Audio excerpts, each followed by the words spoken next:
আজ ঘটে গেল সকাল থেকে একদম চরম দুর্ঘটনা। মানে একের পর এক যতগুলো আমাদের সদস্য আছে পরিবারের, সবারই নানা রকমের পেটের সমস্যা। কারোর ডেকার উঠছে, কারোর আরও কিছু হচ্ছে, কারোর অনেক বড় প্রবলেম, কেউ বারবার বাথরুম যাওয়া আসা করছে। তো এত কিছু অসুবিধার মধ্যে শীতের সবজি ছাড়তে হলো। মানে ওই ফুলকপি, বাঁধাকপি এগুলো সব ছেড়ে দিলাম রান্না বান্না।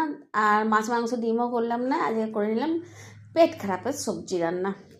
এবার পেট খারাপের সবজি রান্না মানে বুঝতেই পারছো যে এই টাইমে সেগুলোকে আবার সব জোগাড় করে নিয়ে এলাম। শীতের সবজি যেখানে এত এত রঙের, এত রূপের বাহার চারিদিকে বাজারে, সেখানে খুঁজে খুঁজে নিয়ে এলাম কাঁচকলা, পটল, তারপরে তোমার পেঁপে, আলু তো ঘরে সবসময় 12 মাসই পাওয়া যায়, এটার জন্য দরকার ছিল না তো খোঁজাখুঁজি।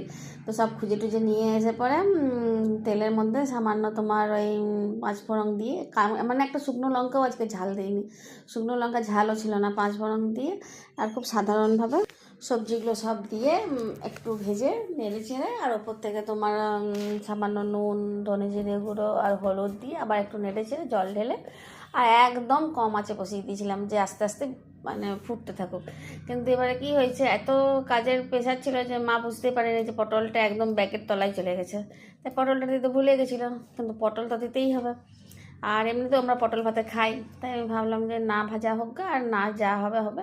পটলটা কেটে শেষে ওপরে আবার দিয়ে দিলাম। তো দেখতেই পাচ্ছ যে পটলটা বেশ ভালোভাবে সিদ্ধ হয়ে গেছে, মশলা টশলা নুন সব ঢুকিয়ে গেছে। আর পেট খারাপের রান্না মানে তো সেই হচ্ছে সেদ্ধ খাবার, সেদ্ধ ভাত, সবজি সেদ্ধ ভাত। তো খেতে এই অসময়ে কিন্তু পেটের খারাপের সবজিটা খেতে আমাদের বেশ ভালোই লাগলো।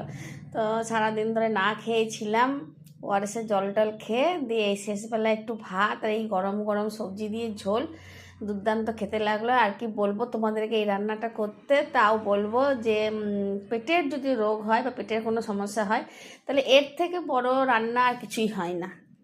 তাহলে আমার গল্প যদি ভালো লাগে তাহলে লাইক শেয়ার কমেন্ট করতে ভুলো না। তাহলে আজকে আসি, ধন্যবাদ।